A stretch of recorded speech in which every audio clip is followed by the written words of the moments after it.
Hi friends, welcome back to my YouTube channel. ನಿನ್ನ ಜೊತೆ ನನ್ನ ಕತೆ ಧಾರಾವಾಹಿಯ ಇಂದಿನ ಸಂಚಿಕೆಯಲ್ಲಿ ಏನಾಗುತ್ತೆ ಅಂತ ನೋಡ್ಕೊಂಬರೋಣ ಬನ್ನಿ. ನಾನು ಇವಾಗ ಪಟಾಕಿ ಹಚ್ತೀನಿ. ನಾನ್ ಹಚ್ಚಾದ್ಮೇಲೆ ನೀವ್ ಬರ್ಬೇಕು, ಓಕೆನಾ?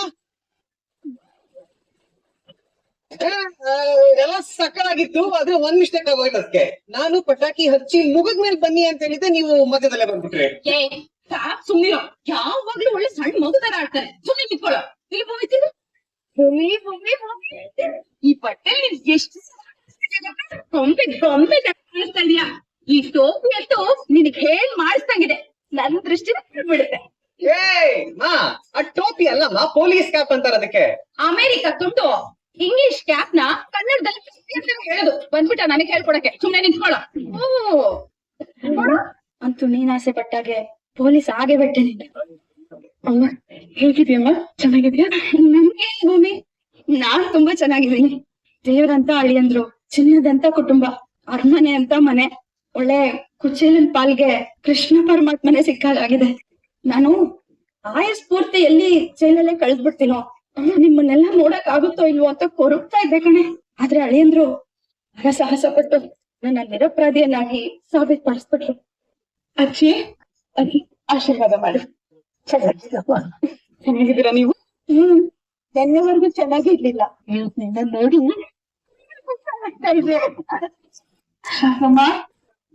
ಮೇಡಮ್, ಕಟ್ಔಟ್ ತರ ಇಲ್ಲೇ ನಿಂತ್ಕೊಂಡಿದೀನಿ, ನಾನು ಅನ್ಬಿಟ್ಟು ಆ ಸೈಡ್ ಹೋಗ್ತಾ ಇದ್ದೀರಲ್ಲ, ಏನ್ ಇಷ್ಟ ಬೇಗ ನನ್ ಮರ್ತೋದ್ರಾ? ಇದು ನನ್ನ ನಾನ್ ಮಾತ್ರ ನಿನ್ನಂತೂ ಮರೆಯಲ್ಲ. So sweet. ಅದಕ್ಕೆ ಅಂಜು ಅಂಜು ಹೇಗಿದ್ಯಾ? ಅಂಜು ನಾನ್ ಚೆನ್ನಾಗಿದ್ದೀನಿ ಅಕ್ಕ, ನೀನ್ ಹೇಗಿದ್ಯಾ? ಚೆನ್ನಾಗಿದ್ದೀನಿ. ನೀವ್ ಕೊಟ್ಟ ಮಾತನ್ನ ಉಳಿಸ್ಕೊಂಡ್ಬಿಟ್ರಿ, ನನ್ನ ಅಮ್ಮನ ವಾಪಸ್ ನನ್ನ ಹತ್ರ ಕರ್ಕೊಂಡ್ ಬಂದ್ಬಿಟ್ರಿ. ಥ್ಯಾಂಕ್ಸ್ ಸಾಹೇಬ್ರೆ. ಇದ್ರಲ್ಲಿ ಥ್ಯಾಂಕ್ಸ್ ಹೇಳುವಂತದ್ದೇ. ನಿಮ್ ತಾಯಿ ನಿಜಕ್ಕೂ ನಿರಪರಾಧಿ ಆಗಿತ್ತು ಅಂದ್ರೆ ನಾನು ಅವ್ರನ್ನ ಜೈಲಿಂದ ಹೊರಗಡೆ ಕರ್ಕೊಂಡ್ ಬರ್ತೀನಿ ಅಂತ ಹೇಳಿದ್ದೆ. ಹೊರಗಡೆ ಕರ್ಕೊಂಡ್ ಬಂದ್ ಅಷ್ಟೇ. ಮಾವ ಕಂಗ್ರಾಚುಲೇಷನ್ಸ್. ಮನೆಯಿಂದ ಹೋಗಿದ್ ಬೆಳಕು ಮತ್ತೆ ವಾಪಸ್ ಮನೆಗೆ ಬಂದಂಗೆ. ಸೀನೆ ನೋಡಿದ್ಮೇಲೆ ಸಮಾಧಾನ ಆಯ್ತು. ಸತ್ಯನಾ ಸತ್ಯನಾ ಸರಿ, ಎಲ್ರು ಭೂಮಿನ ಮಾತಾಡ್ಸಿದ್ದಾಯ್ತಲ್ಲ, ಈಗ ಒಳಗ್ ಹೋಗೋಣ. ಸರಿ ನಡಿ. ನಾನು ಇಮಿಡಿಯೇಟ್ ಆಗಿ ಸ್ಟೇಷನ್ ಹೋಗ್ಬೇಕು. ಏನ್ ಕೆಲ್ಸನೋ? ನಿನ್ ಕೆಲ್ಸ ಯಾವಾಗ್ಲೂ ಇದ್ದಿದೆ. ಭೂಮಿನ ಮನೆ ತಪ್ಪಿಸ್ಕೋಬೇಕು. ನಡಿ ಸುಮ್ನೆ, ಅವಳಿಗೆ ಆರತಿ ಮಾಡ್ಬೇಕು. ನಡಿ ಸುಮ್ನೆ. ಅದೆಲ್ಲ ನೀವು ಮಾಡ್ಕೊಬಹುದು, ನನ್ ಕೆಲ್ಸನ ಬೇರೆಯವ್ರು ಮಾಡೋದಕ್ಕಾಗಲ್ಲ. ನಾನು ಹೋಗ್ತಾ ಇದ್ದೆ. ಸುಮ್ನೆ ನಡಿಯೋ. ಭೂಮಿ ಬಲ್ಗಾಲಿಟ್ಟು ಒಳಗ್ ಬಾ.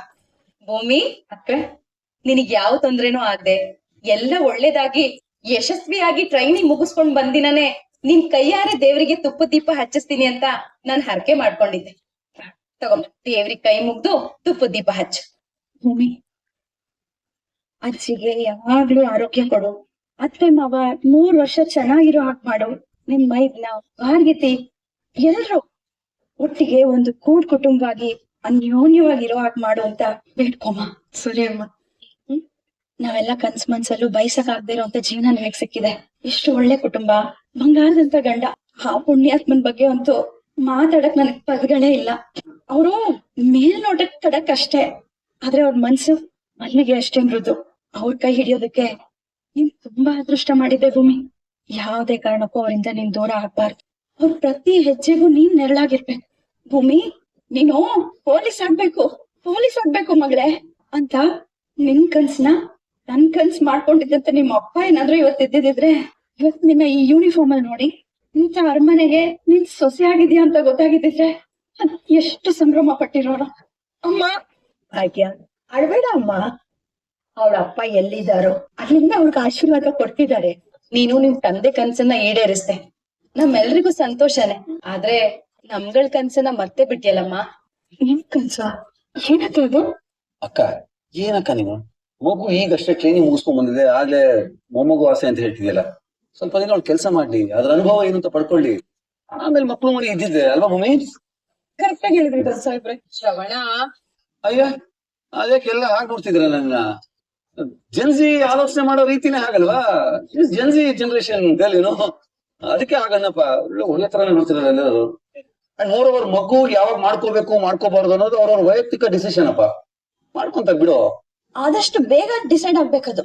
ನಮ್ ಹಳ್ಳಿ ಕಡೆ ಎಲ್ಲ ಮದ್ವೆ ಆಗಿ 2 ತಿಂಗಳಿಗೆ ಏನಾದ್ರೂ ಸುದ್ದಿ ಇದ್ಯಾ ಅಂತ ಕೇಳ್ತಿರೋರು. ನೀನ್ ನೋಡಿದ್ರೆ ಮದ್ವೆ ಆಗಿ 1.5 ವರ್ಷ ಆಗಿದೆ, ಇನ್ನು ಯೋಚನೆ ಮಾಡ್ತೀನಿ, ಇನ್ನು ನೋಡ್ತೀನಿ ಅಂತಿದ್ಯಾ. ಅಪ್ಪ, ನಿನ್ನಿಂದ ನಚ್ಚಿಗೂ ತೊಂದ್ರೆ ಆಗಲ್ವಾ? ಅವ್ರಿಗ್ ಮಗು ಆಗೋದಕ್ಕೂ ನಚ್ಚಿಗೂ ಏನ್ ಸಂಬಂಧ?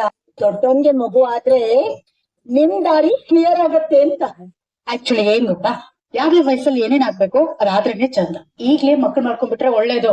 ನೀವ್ ವಯಸ್ಸಾದ್ಮೇಲೆ ಮಕ್ಳು ಬೆಳೆದು ನಿಮ್ಗೆ ಆಸರೆ ಆಗಿ ಕೈಗೆ ಸಿಗ್ತಾರೆ. ಎಲ್ಲಾ ಲೇಟ್ ಆಗಿ ಅಂತ ಮಕ್ಳು ಮಾಡ್ಕೊಂಡ್ರೆ ಆಮೇಲೆ ಮಕ್ಳಿಗೆ ಕನ್ಫ್ಯೂಸ್ ಆಗ್ಬಿಡುತ್ತೆ, ನಿಮ್ಮನ್ನ ಅಮ್ಮ ಅಂತ ಕರಿಬೇಕಾ ಇಲ್ಲ ಅಜ್ಜಿ ಅಂತ ಕರಿಬೇಕಾ ಅಂತ.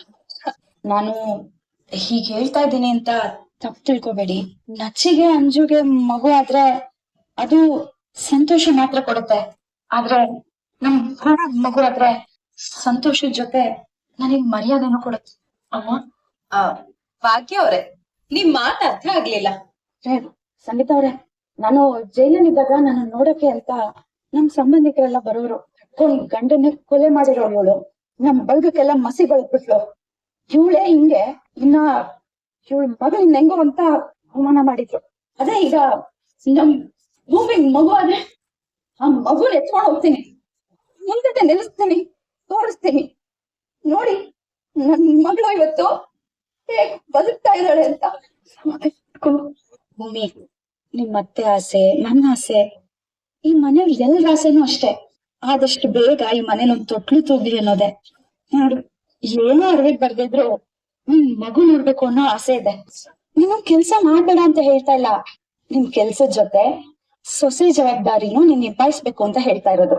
ಏನು ಭೂಮಿ, ತಲೆ ಆಡ್ಸಿದ್ಯಾ? ಮಾತಿಗ್ ತಪ್ಪಾರ್ದು.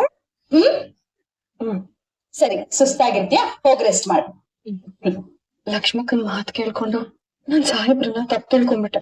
ತಪ್ಪು ತಿಳ್ಕೊಳ್ಳೋದಲ್ದೆ ಬಾಯಿಗೆ ಬಂದಾಗೆಲ್ಲ ಮಾತಾಡ್ಬಿಟ್ಟಿದೀನಿ. ಈಗ ಮತ್ತೆ ಅವ್ರ ಮುಂದೆ ಬರೋ ಹಾಗಾಯ್ತು. ನಾನೇನ್ ಮಾಡ್ಲಿ? ಒಳಗ್ ಹೋಗಿ ಬಿಡೋಣ. ಸಾಹೇಬ್ರ ರೂಮ್ ಅಲ್ಲಿ ಯಾವ ಬದಲಾವಣೆನೂ ಮಾಡಿಲ್ಲ. ನಾನ್ ಇಲ್ಲಿಂದ ಹೋಗ್ಬೇಕಾದ್ರೆ ರೂಮ್ ಹೇಗಿತ್ತು ಈಗ ಹಾಗೆ ಇದೆ. ಒಂದ್ ವೇಳೆ ನಮ್ ಸಾಹೇಬ್ರು ರೂಮ್ ಏನಾದ್ರೂ ಬದಲಾವಣೆ ಮಾಡಿದ್ರೆ ನಿಮ್ ಮನೆಗೆ ಸುಮ್ನೆ ಬಿಟ್ಬಿಡ್ತಿದ್ರ? ಒಂದ್ 2 ಪುಟ್ಟಿರೋರು. ಅದಕ್ಕೆ ಅನ್ಸುತ್ತೆ ಸಾಹೇಬ್ರು ಹೇಗಿತ್ತು ರೂಮ್ ನ ಹಾಗೆ ಇಟ್ಕೊಂಡಿದ್ದಾರೆ. ನಾನು ಭಾಗ್ಯಮ್ಮನ್ ಬಯಕೆ ಅಲ್ವಾ ನಿಮ್ ಮನೆಗ್ ವಾಪಸ್ ಬಂದಿರೋದು. ಈಗ ನಾನು ಸಾಹೇಬ್ರು ಇಬ್ರು ಒಂದೇ ದೋಣಿಯಲ್ಲಿ ಪ್ರಯಾಣ ಮಾಡ್ಬೇಕು. ಹೇಗಪ್ಪ ಪ್ರಯಾಣ ಮಾಡೋದು? ಅಪ್ಪ ಕೃಷ್ಣ, ನೀನ್ ಏನ್ ಮಾಡ್ತಿದ್ಯಾ? ಅದ್ ನಿನಗ್ ಸರಿ ಅನಿಸ್ತಿದ್ಯಾ? ಟ್ರೈನಿಂಗ್ ನೆಪದಲ್ಲಿ ಈ ಮನೆ ಬಿಟ್ಟು ಹೋಗು ಅಂತ ಹೇಳೋನು ನೀನೆ. ಭಾಗ್ಯಮ್ಮ ವಾಪಸ್ ಬಂದಿದ್ದಾಳೆ ಅಂತ ನಾನ್ ಕಿವಿ ಹಿಡಿದು ವಾಪಸ್ ಈ ಮನೆ ಕರ್ಕೊಂಡ್ ಬರೋನು ನೀನೆ. ಏನ್ ಹೊರಟಿದ್ಯಾ? ಸರಿ, ಈಗ ನಾನೇನ್ ಮಾಡ್ಬೇಕು ಅದನ್ನ ನೀನ್ ಹೇಳು, ಹಾಗೆ ಮಾಡ್ತೀನಿ. ನೀನ್ ತಾನೇ ಹೇಗೆ ಹೇಳ್ತಾ ಹೇಳು, ನನ್ ತಂದೆ. ಸರಿ ಅಪ್ಪ ಕೃಷ್ಣ, ನಮ್ಮ ಅತ್ತೆಗೋಸ್ಕರ ಭಾಗ್ಯಮ್ಮಗೋಸ್ಕರ ನಾನು ಇಲ್ಲೇ ಇರ್ಬೇಕು ಅನ್ನೋದಾದ್ರೆ ಬಲ್ಗಡೆಯಿಂದ ಹೂವ ಕೊಡು. ಅದಕ್ಕೆಲ್ಲ ಆಗ್ಲಿ, ಯಾರ್ಗ್ ಏನ್ ಬೇಕಾದ್ರೂ ಆಗ್ಲಿ ಅನ್ನೋಗಿದ್ರೆ ಇರೋ ಸತ್ಯನೆಲ್ಲ ಹೇಳಿ ಈ ಮನೆಯಿಂದ ಹೋಗ್ಬೇಕು ಅನ್ನೋದ್ ನಿನ್ ನಿರ್ಧಾರ ಆದ್ರೆ ಎಡ್ಗಡೆಯಿಂದ ಹೂವ ಕೊಡು. ರೈಟ್ ರಾಂಗೋ ಅದನ್ನ ನೀನೇ ಡಿಸೈಡ್ ಮಾಡ್ಬಿಟ್ಟು ನಂಗೆ ಉತ್ತರ ಕೊಡಪ್ಪ.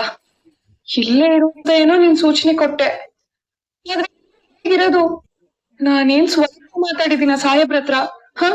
ಏನ್ ಮಾಡ್ಲಿ ಈಗ? ನಾನೇನ್ ಮಾಡ್ಲಿ? ಅಯ್ಯೋ, ನಾನೇನಪ್ಪ ಮಾಡ್ಲಿ ಈಗ? ಧೈರ್ಯ ಮಾಡಿ ಸಾಹೇಬ್ರ ಹತ್ರ ಮಾತಾಡ್ಬಿಡ್ತೀನಿ. ಈ ಮನೇಲಿ ಇರೋದು ನನಗೆಷ್ಟು ಅನಿವಾರ್ಯನೋ ಅವ್ರಿಗೂ ಅಷ್ಟೇ ಅನಿವಾರ್ಯ. ಅವ್ರ ಹತ್ರ ಮಾತಾಡ್ತೀನಿ, ಅವ್ರೇನ್ ಉತ್ತರ ಕೊಡ್ತಾರೆ ನೋಡೋಣ. ಹಲೋ. ಹಲೋ ಸಾಹೇಬ್ರೆ, ಏನ್ ಹೇಳ್ತಿದ್ದೀರಾ? ಏನ್ ಕಾಲ್ ಮಾಡಿ? ನಾನ್ ನಿಮ್ ಹತ್ರ ಸ್ವಲ್ಪ ಪರ್ಸನಲ್ ಆಗಿ ಮಾತಾಡ್ಬೇಕಿತ್ತು. ಏನು ನನ್ ಜೊತೆ ಪರ್ಸನಲ್ ಆಗಿ ಮಾತಾಡ್ಬೇಕು? ಅಂತದ್ದೇನಿದೆ? ಇದೆ ಅಂತಾನೆ ಕರಿತಾ ಇರೋದು. ಇವಾಗೇನ್ ನೀವು ಬರ್ತಿರೋ ಬರಲ್ವೋ?